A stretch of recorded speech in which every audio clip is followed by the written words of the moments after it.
This episode sponsored by Lake Monster Details, producing the Don's Light and Magic Legacy line of parts, offering upgrade parts and decals for accuracy, special effects, and lighting. Visit www.lakemonsterdetails.com and make it glow. Also sponsored by GCals, producing aftermarket replacement decals and custom quality graphics for your favorite spaceships. Visit www.gcals.company.site and add some personalization to your sci-fi models today.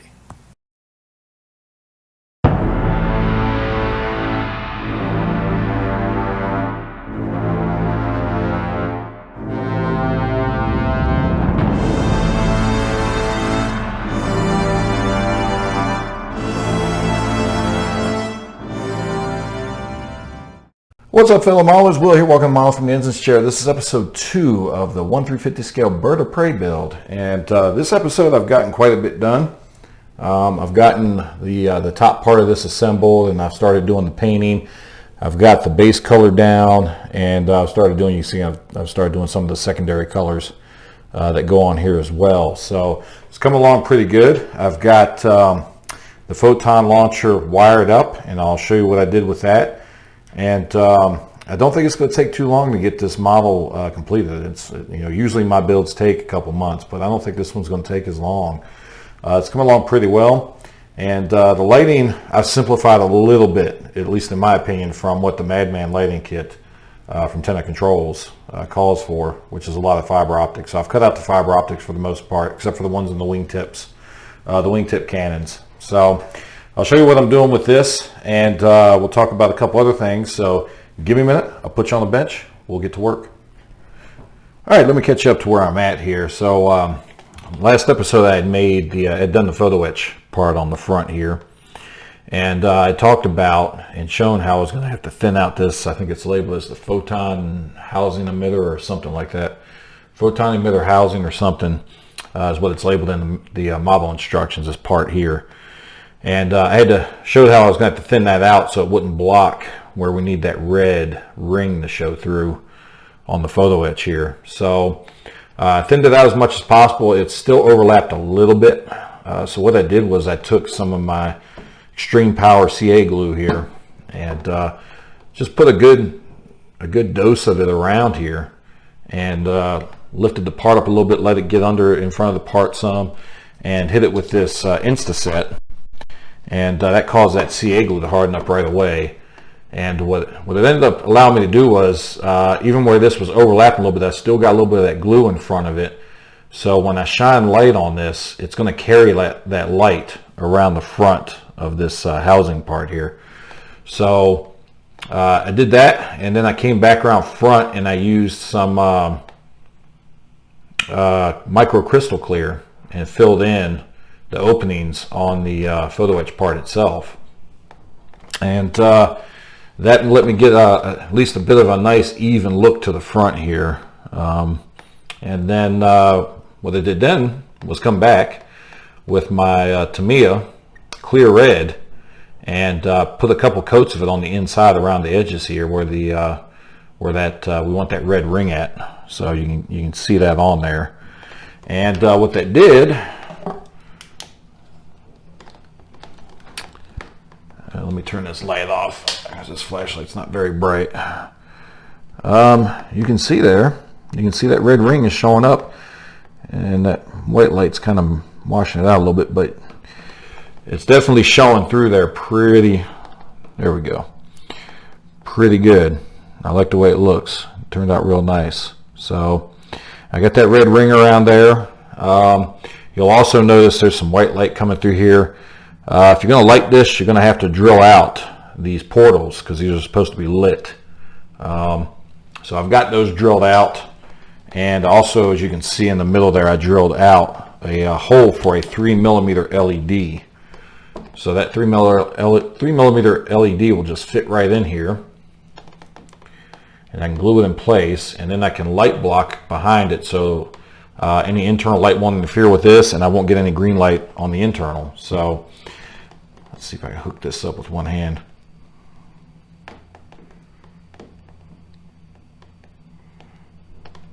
But you can see that green light. it's going to give me a nice bright lighting effect when it does the photon launching, because this board does do the photon controls.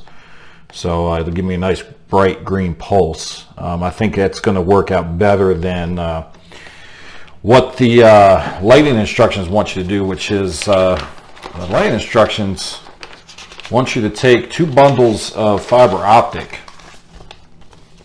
and basically wants you to take 2 bundles of fiber optic and run them from the back all the way up to the front. And then what you're supposed to do up in the front here is make a bundle of the green that's going to be lit by a green LED, and then a bundle of red. And that green you're supposed to make kind of a core out of, and surround it, try to surround it with the red fibers. And I just don't like that idea. I mean, I've seen people do it and it looks decent, but the problem with that is that red doesn't light the correct area. It's not going to light this ring here. All that's going to do is, on your kit part, is it's going to show green in the center part here and then red on this part out here. And this part's not correct anyway. This isn't how this part looks. And again, matter of fact, I've got the printed up kit part for Big Bird, and you can see the detail, how that's different from what the kit part shows on here. This kit part here basically looks like almost looks like the part you would have for the impulse crystal, and like it's been hollowed out in the middle. That's kind of what this part looks like. But really, when you look at studio images of the studio model, it's got more of a shape like this. And so what I'm going to do is, once I get that vat, I ordered some replacement vats because the other one I've got had a hole in it. And thank God I had a screen protector on my 3D printer and it didn't mess anything up. But once I get that in, I'm going to reduce the size on this and actually print this 3D kit part that's meant for the Big Bird, and I'm going to use it for the Little Bird, and I'm just going to fit it right in here. Shouldn't have any problem fitting in there. It should fit right over this part where the kit part was meant to go. And then I can fill in the inside with either some resin or microcrystal clear, again, one of those. And then I'll get a nice lighting effect off of that, or I should. That's the theory. So that's what I'm working on with that. But yeah, I just don't think that I would have gotten the same effect if I'd used the fiber optics like they recommend in the instructions. So I'm going to do that different.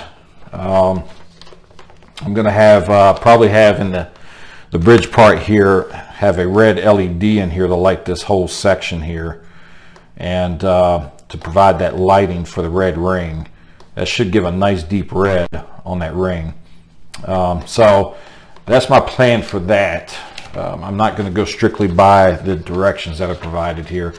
I actually, in hindsight, wish I had, instead of using fiber optic on the wingtip cannons, I've got green SMDs, and if I had thought about it, I would have just put a green SMD in the end of that.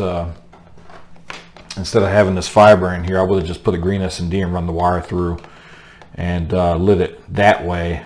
I think that would have provided a better light than the fiber optic. But I'm kind of stuck with this choice because I don't want to have to cut this whole thing apart again in order to redo it. So I think it would be all right. I just think it would have been better if I had just put a green SMD in there. So that's what I'm working on that part. That's where I'm at with that. And as far as this section here, really what I'm working on right now is you've got a lot of portals to open. You've got two, okay, this light is so bright. You got two portals, sets of portals right here. And then on this side, you've got a set of portals here, a single here, and another set back here. And then on this back part, you've got a set on each side. And then what I'm working on right now is you can see the holes I've drilled to open up these portals, these three portals in the front. And then I think that should be it for opening portals or windows, whatever you want to refer to them as. And I think that should be it for that. So that's what I'm working on now. I am going to get a little more work done on this, and we'll come back and see where we're at. All right, so I'll catch you guys up where I'm at. As you can see, I've gotten a bit of the painting done on the upper and lower sections. So now these colors aren't by any means screen accurate. I'm just going with what I think looks good. So, you know, you go with whatever you think looks good. Now, I'm basically using, for the body, I'm using basically 3 colors. And that is, I'm using this Anita's acrylic olive green. And I'm using this Ceramcoat Bridgeport gray. And I'm using this Ceramcoat forest green for the lighter green tones. So basically, the way I'm doing this is the green, this forest green, which is, well, let me start with my base coat. My base coat is this olive, because to me it always looked like it was more of a darker, more olive kind of green on screen. But looking back at some of the screenshots, it is definitely a lighter green than what I'm using. So like I said, definitely not meant to be screen accurate as far as the colors. So I'm using that. And then for this other kind of, I guess, more of a darker foresty green, I'm using this forest green. And I'm using, I think it's 4 parts this, and then 2 parts of this Bridgeport gray to kind of bring it down some, to tone it down a little bit. And actually, no, I take it back. I'm using, it's more like 6 parts forest green, 2 parts Bridgeport gray, and then 1 part of this olive green is what I'm using for this other green tone on here. And then for the gray colors, I'm using this Bridgeport gray with just a dab. So I'm doing probably 4 parts this Bridgeport gray, and then 1 part of this forest green, just to give it a little bit of a greenish tone to it. And so I think they look pretty decent. They'll tone down a little bit once I start doing my weathering on it. I did do the salt chipping method on this, which, if you don't know what that is, watch my weathering video I did on weathering the bird of prey, and I talk more about that. So I started working on this. I'm working my way up to the front. I did have to, I noticed when I went to put this together, or not this section, but this nose section here, I did have to take my Dremel and kind of put a bit of a notch here. Otherwise it wouldn't sit flush in the front here. But now that I've done that, it sits nice and flush up front. So what I'm going to do is I'm going to continue. I'm going to work on getting this painted a little bit more.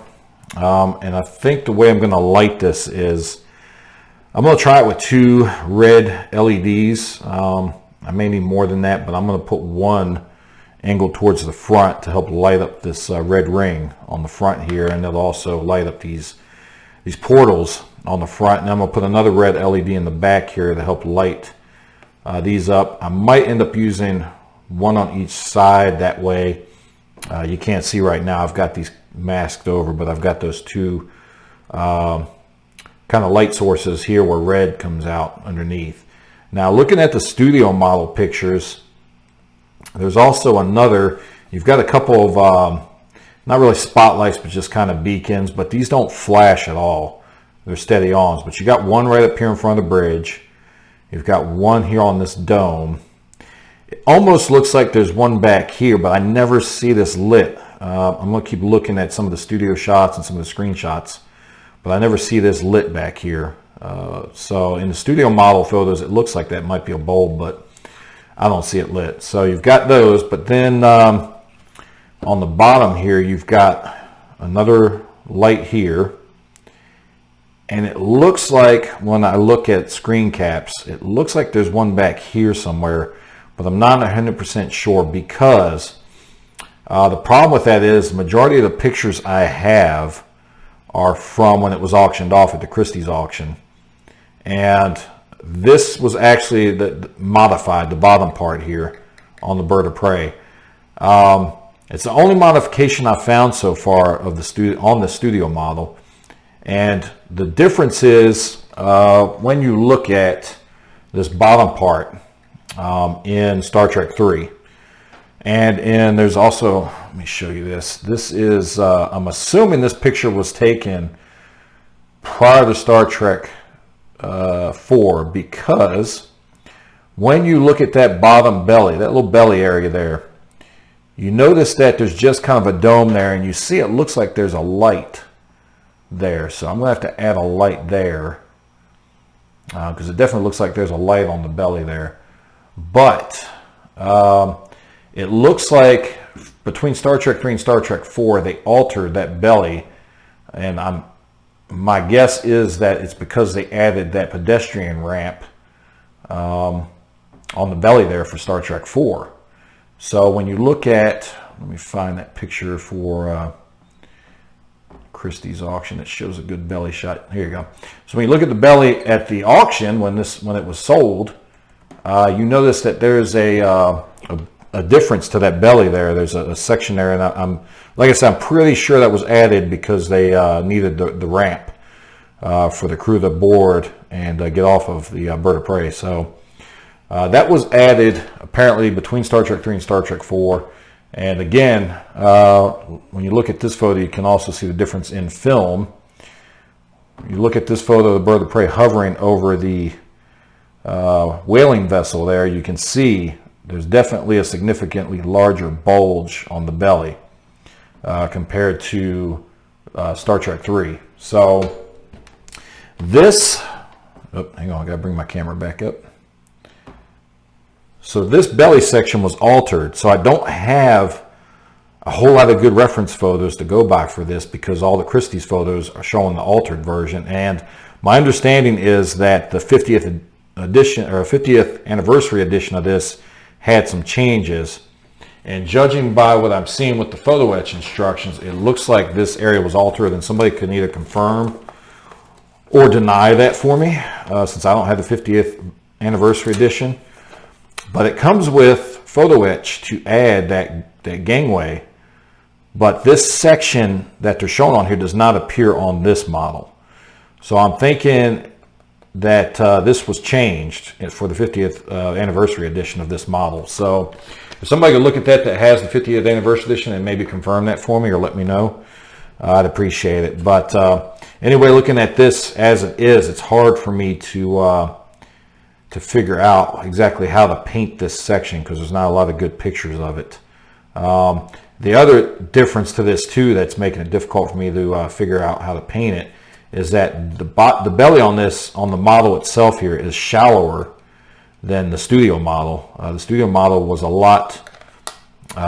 was a bit deeper, probably about there, and these sections here were a lot more detailed. So I'm just going to have to kind of wing it and paint it how I think it needs to be painted. But this is totally different from the way it appears on the studio model. So anyway, it's the only issue I've run into really with this model, and a discrepancy as far as a major discrepancy as far as what this model shows and what the studio model had on it. Again, there's little bits and pieces here and there. Some of the paneling's a little different on here than what it was on the studio model. But for the most part, I mean, it's a pretty accurate model. It's not way off. Other than that, like I said, that belly section's caused me a little bit of an issue. So, but anyway, I've got this all painted on. I think I'm just about done. There's a couple little things I've got to do on the back section here, but you can see that those panels that I'm painting on here, and I'm following as best as possible what I can make out on the studio model pictures. I've got to do the front here. And then there's quite a bit of detail right around the red ring of death, as I'm calling it here, which I'll probably have to hand paint because it's just going to be too much of a pain in the butt to mask these little bits and pieces off. But the great thing is this acrylic paint lends itself to being brushed on. It really doesn't do too bad at all. So I'm going to work on doing some more of that. I'm going to work on getting those lights installed. At least the ones I want to get put in here so we can get a look at how that lighting is turning out and see if I can figure out where I might need to add additional lighting. So anyway, that catches you up to where I'm at right now. So I'm going to work some more on this and we'll come back and take a look. All right, so you can see my progress here. I've got this front section. Now I haven't pulled the tape off yet. Because I just want to show if you're new to masking and painting these little intricate patterns and stuff like that, I just wanted to point out that what I found easier, it can be a little intimidating to look at all these little different areas that got to be painted, but what I found easier is just cut your tape up into small little strips, and Let me hold this up a little closer, see if I can focus. But what you do is just cut it into little strips. And you can make all the little patterns. Some people, and including myself, I used to be trying to cut like this entire shape out of one piece of tape, and it's nearly impossible to do, and it's just a big headache. So the easiest thing to do is just cut your tape up into little strips, and it makes it a little easier to apply it around the shapes that you want to mask off and paint. So that's what I'm doing, and I just want to mention that for anybody that maybe hasn't done a lot of masking and painting different areas off. But it's a lot easier to do it that way to me than to sit there and try to cut intricate patterns. Or now granted, sometimes I will, since I've got this Cricut machine, I'll make some paint masks using that, but that's usually only if it's a repetitive shape or that I'm painting, like the windows, trying to mask off windows to paint around those, you know, and you've got a bunch of different little windows. But otherwise, I usually just cut my tape into little sections like this, and you can see how small, how many pieces I've got on here. I've got quite a few little pieces on here that you know, just to make the shape and mask off the area that I want to paint. So I just thought I'd throw that out there as a suggestion. Again, like I said, for anybody that maybe hasn't done a lot of masking off these little intricate patterns and doing a lot of painting. Now I'm using my airbrush to paint this, but certainly, you know, if you don't have an airbrush, maybe you're not ready to invest in one, you know, you can do this with rattle cans. It doesn't matter what you're using to paint it with. I wouldn't recommend using paint brushes, and the only reason I say that is because you can get too much paint on the brush, and what'll happen is if you go to put it on this and your area is not masked off nice and tight, you'll get a lot of bleed through, so, or bleed under. It'll get under your tape. So, but I think you can see how nicely, zoom in again, how nicely those masked areas turned out just cutting that little strip. And what you see here is I'm working on this seam around here. I'm not worried about making this seam go completely away, because this is going to get a heavy dose of wash in this area. It seems like when I look at the studio model, I see a lot of black wash around this leading edge here. So I'm going to do that, but I'm trying to at least, you know, do something with the seam, make it a little less noticeable, and then I'll do some washing. Should look pretty good. But so that's the gray color. I've got to finish this seam here. And then there's a pattern of gray and this greenish color that needs to go around this edge here before I can put on the, I think this is the cloaking coil that goes on here. But you can see how that's going to look on there. That's nice and weathered. I got some silver showing through in spots, and then in some other spots there's a little bit of black. Right up here you can see a big chunk of black. On the studio model there's a big hole. There's a big hole in the front of this cloaking coil up front. Oops, up front here. So I did a nice little dose of black right here. So that's how that's going. That's what I'm working on. I do want to show one more thing before I wrap this video up, and that is I did, you know, I don't have any way to black it out in here because I don't have my curtains up right now. And I don't know if with this 9-volt, I don't know if the light's going to be bright enough, but let's take a look. I've got, you see how I've got this wired up in the front here. It's just 2 lights in there. Not a lot of fiber optics to deal with like the kit originally wants you to do. I just did 2 lights. I showed I have the one green light all the way up front to do my photon effect. Oops, my photon effect up here. And then I hot glued another LED here. And by the way, these are all pre-wired, pre-resistored. So I'll put the link for these down below if you're interested in these. But I've got these in, oh, let me find my pack. They come in an envelope like this, and you see they come bagged like this. They're all pre-wired and color-coded. This is your blue. This one here is warm white. It's got kind of a reflective. This is just the plain white. or bright white, yellow, and green. So these are all pre-resisted, so if you're not comfortable with doing resistors and all that, this will save you a step at least of messing with the resistors on these. They're already wired on there and everything. So like I said, I'll put the link on that below in the notes. But anyway, I've just got two bulbs. I've got a red bulb here to light this red ring and also to light my windows. And then I've got the green one for the photon effect. And then, like I said, I'm going to put probably at least one more. I'm going to try it with just one. I think I can do it with just one back here. Maybe positioned right around in here so the light will shine through these two portals and it'll also light my windows. These up here, which right now I don't really have them opened up all the way yet, but these were never lit on the model. These are always dark. So you don't have to worry about putting a light bulb up here or a LED up here to light these. So what I'll be doing is I've already drilled these out and I filled them in with some matte tulip.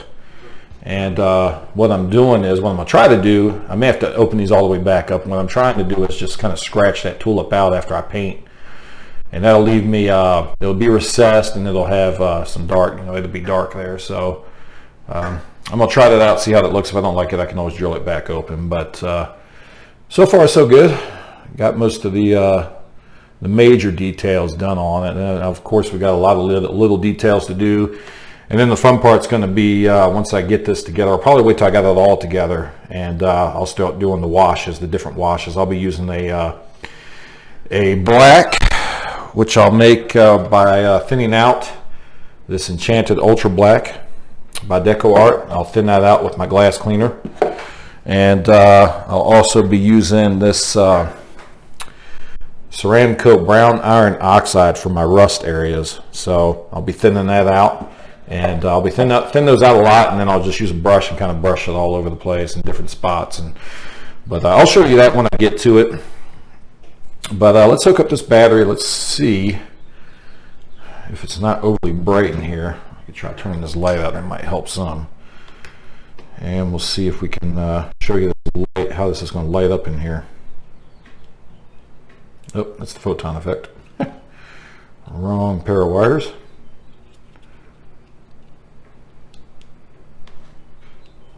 Now the trick is to get this to light. So I don't think I'm going to be able to show it with, you can kind of see it there. But this 9-volt doesn't light this up as nice as if I have it hooked to a 9-volt power supply in the wall. And you can kind of see that red ring. If I could get it darker in here, you'd be able to see it better. And once I get this hooked up to a 9-volt wall jack, it'll be a lot easier to see that red coming through too. Also, I've got to put some probably some microcrystal clear on the insides of these. I'll use a toothpick and just kind of get a layer of it inside of these portals, and that'll help pull the light in as well. So that's what I'm working on. I think this video is getting to the point where I want to cut it off, and we'll come back next episode and do some more work. Moving along pretty quick, so I don't think this series is going to take a lot of episodes to show how I'm doing this, but hopefully you're getting a pretty good idea of how I'm working on this paint. I've got to start on this bottom section yet. Oh, focus is out. Let's get the focus back in. There we go. But so I'm going to be working on that, and working on doing a little more lighting. And I have talked to Cass over at Lake Monster Details. He's going to have the replacements hopefully in the mail to me next week for those baffles, so I could start working on these wings. So, but I should mention with that, I probably won't have an episode out next week. I am taking a little day trip to Monument Valley. I've got some filming I want to do down there, and take a look at a couple things. So probably won't have a episode of this out next week. So hopefully when we come back, I'll have the baffles from Cass over Lake Monster Details, and we'll be able to start working on that stuff. And we'll see how far I get. If I get enough time during the week next week to do a little bit of work and record it, then I may put out an episode next week, but we'll see. But if I don't, you know why. So anyway, guys, I appreciate everybody for watching. I've had a slew of new subscribers. Thank everybody for signing up and watching these videos and giving me a lot of feedback. I really appreciate it. And as always, I want to say thank you to Cass over Lake Monster Details for providing the baffles that we're going to be using on this kit. And he's got some other great stuff coming out too, by the way, that I'm going to be showing off here on the channel as soon as he can get it to me. So keep an eye out for that. We've got some stuff coming out for, he's got some stuff coming out, I believe, for the Enterprise D 11400 kit. I won't say exactly what it is. Some of you already know what it is probably, but we'll take a look at that when he gets it to me. And I also want to say thank you to Gus over at G-Cows. I still got to hit Gus up for decals for this, for replacement decals. Again, I think he's got them on his website already, but I'll have to take a look.